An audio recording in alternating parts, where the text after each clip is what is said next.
complot a été mis à nu, nonobstant le fait que, à cause de leur comportement extrêmement injuste, agressif à mon endroit, lors des dernières convocations dont j'ai fait l'objet, nonobstant le fait qu'à cause de cela, je n'ai pu me rendre hier au tribunal, parce que j'ai été très clair et je le rappelle à l'endroit de la communauté internationale. Je n'ai jamais refusé de déférer à une convocation de la justice. Mais tout le monde a vu le traitement auquel j'étais soumis à chaque fois que j'ai essayé de déférer à une telle convocation. Mon quartier est barricadé, ma famille est terrorisée, mes enfants sont privés d'école. Ma voiture est caillassée et cassée. On m'extrait de force, on m'asperge de liquide toxique pour me mettre dans des fourgons. C'est cela qui nous a amené à cette posture de dire, tant que ces comportements déviants de l'État ne cessent pas, nous ne répondrions plus à une convocation de la justice. Mais nonobstant notre absence, vous avez vu ce qui s'est passé au tribunal. Rappelez-vous que lors de la fameuse confrontation, que le juge d'instruction n'avait tenu que pour essayer de m'humilier. Quand je suis sorti, je vous ai dit que c'était un massacre. Et hier, c'était encore un massacre.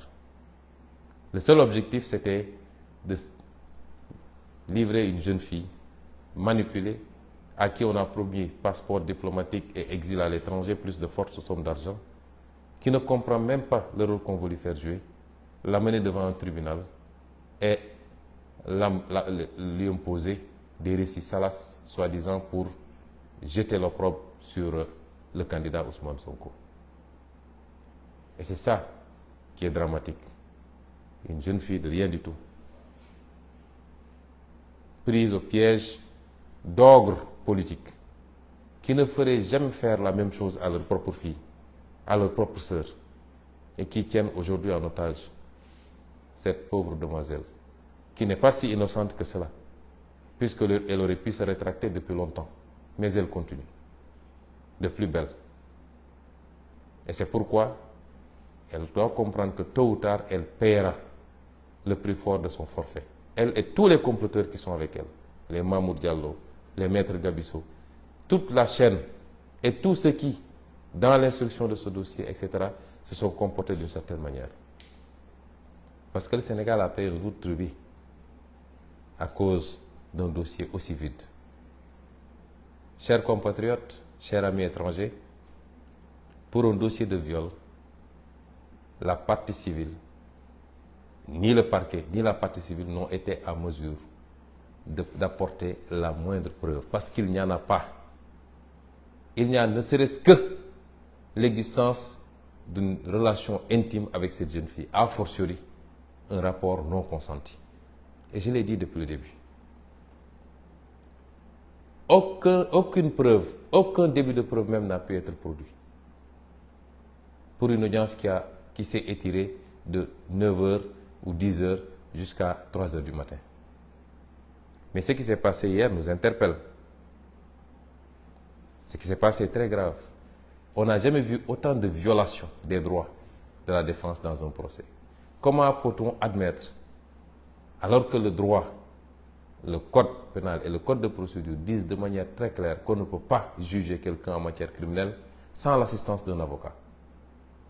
Et hier, des juges ont soumis Mme Ndeye Khady Ndiaye en état de grossesse de 8 mois à une procédure que rien ne justifiait, un empressement que rien ne justifiait, toute une journée jusqu'à tard la nuit, sans qu'elle soit assistée par un avocat. Comment vouliez-vous qu'on fasse confiance à une justice qui fonctionne comme ça? Il n'y a pas de violation plus flagrante. Elle n'a pas eu droit à un avocat.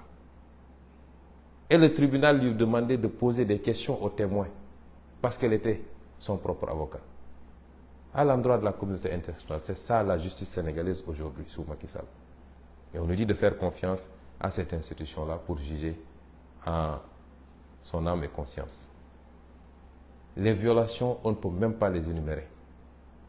Elles sont énormes. On a voulu faire croire aux Sénégalais que j'aurais reçu une citation. C'est parfaitement faux. Jamais je n'ai reçu une citation. Le commissaire Mansali de Ziguinchor a délibérément menti si c'est lui qui est l'auteur du PV, en disant qu'il m'a trouvé devant chez moi, en décrivant les murs de la maison, mais tout Ziguinchor connaît ma maison, et qu'il m'aurait remis une citation que j'ai refusé de prendre et que je n'ai pas signée. Je jure qu'il a menti. Et, comble de contradiction, on antidate ce document, parce que lui, il a été saisi le 11, au soir. On antidate ce document pour le dater du 11, sous la supervision du commissaire Adramé Sarr de la DIC, et le même commissaire Adramé Sarr établit un autre document pour le 16, donc postérieur à ce document, pour dire qu'il n'a pas pu remettre de convocation à Ousmane Sonko.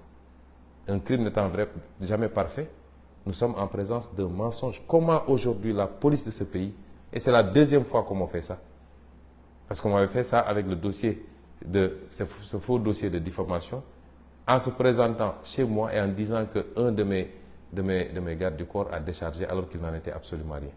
On établit des faux pour essayer de forcer.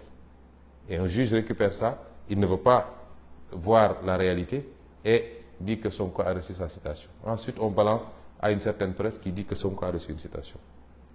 Depuis que j'ai maille à partir avec la justice sur des dossiers fabriqués, jamais mes droits n'ont été respectés. Et aujourd'hui, si on avait une vraie justice, c'est ces comploteurs-là qui auraient dû être poursuivis. Et pourtant, j'ai déposé des plaintes depuis plusieurs mois maintenant.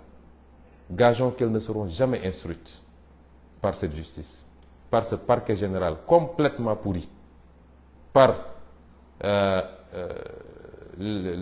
ceux qui doivent instruire les dossiers. Et c'est ça la réalité du Sénégal aujourd'hui. On nous dit de faire confiance à cette justice. Je suis désolé, je ne ferai jamais confiance en cette justice. Nous sommes en face de dossiers politiques. Et comme disait le président Abdoulaye Wade, un dossier politique ne se gère pas au niveau des prétoires. Et ce qui s'est passé hier le prouve. Depuis quand le tribunal se transforme en une salle de projection pornographique, simplement pour essayer d'atteindre un opposant, sur des faits qui n'existent pas, qui ne sont pas établis. Et c'est pourquoi nous considérons que, et nous continuons à appeler tous les Sénégalais à se mobiliser. Comment est-ce qu'un tribunal peut faire face à une partie civile qui vous étale des mensonges et des contradictions? Les vidéos sont là qui font lésion, où cette partie civile disait détenir des preuves irréfutables sur son téléphone portable. Ni à l'instruction, ni à l'enquête de gendarmerie, encore moins à l'audience, elle n'a pu produire cela. Comment cette partie civile peut dire qu'elle ne connaît pas Mamour Diallo alors qu'il y a une vidéo qui circule où elle dit « c'est moi qui ai enregistré Mamour Diallo parce que je voulais avoir des preuves pour la suite ». Comment cette partie civile peut avoir déclaré avoir été enceinte et 2 ans plus tard, toujours pas de bébé, et devant un juge, elle dit non, c'était juste pour avoir la possibilité de m'échapper. Et enfin, la liste est encore longue, on peut encore sortir, mais comment une partie civile peut reconnaître devant un juge que les audios qui ont été présentés par un témoin, dans lesquels elle disait nommément elle disait carrément que c'était un complot ourdi par Mamour Diallo, qui lui a promis des choses. À la question, est-ce que vous reconnaissez votre voix dans cet audio-là? Et est-ce que vous les validez? Elle dit oui, mais je le faisais juste pour m'amuser et pour tromper les gens. Quelle crédibilité peut-on accorder à une partie civile qui ment à tout le monde, qui a accusé tout le monde, y compris ses avocats, beaucoup de personnalités de la République? Comment est-ce que la République du Sénégal, la justice sénégalaise peut s'abaisser à ce niveau-là pour dire soi-disant qu'ils organisaient ce procès? Simplement parce qu'il faut atteindre Ousmane Sonko. Voilà là où nous en sommes. Et c'est cela que nous voulions éviter au Sénégal. Parce que le Sénégal ne mérite pas ce spectacle-là. Beaucoup de manipulations depuis hier. Une certaine presse, mais qui ne nous surprend pas, notamment le journal L'Observateur, qui va jusqu'à pervertir les déclarations des témoins, dont les témoins clés. Hier, tous les témoins ont été à décharge. tous. Et ils sont allés fabriquer un témoin qui n'a été là ni à la phase d'enquête de la gendarmerie, ni à la phase d'instruction. À la dernière minute, lors du procès, on nous sort un témoin que personne ne connaît pour raconter des histoires. Tous les autres témoins ont témoigné à décharge. Et surtout les témoins clés. Parce que dans ce dossier, qui est témoin clé? C'est le gynécologue.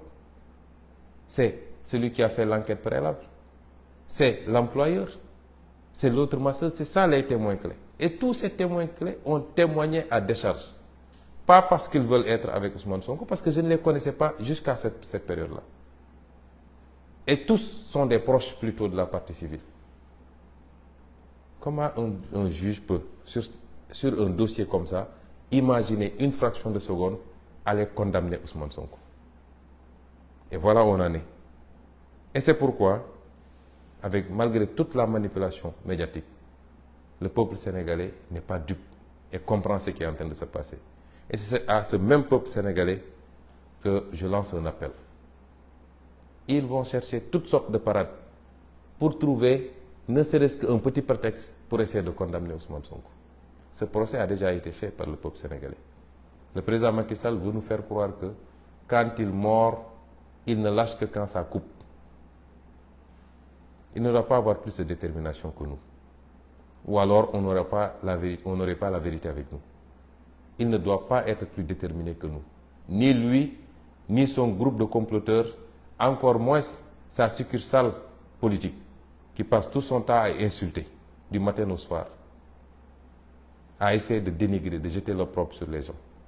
Je l'avais dit, je maintiens mon gatsa, œil pour œil, dent pour dent, parce qu'ils ne sont pas plus nombreux que nous dans ce pays. Ils ne sont pas plus déterminés. Nous n'avons pas à fléchir devant Macky Sall, parce qu'il n'est pas dans le vrai. Et on lui a donné toutes les opportunités possibles pour comprendre que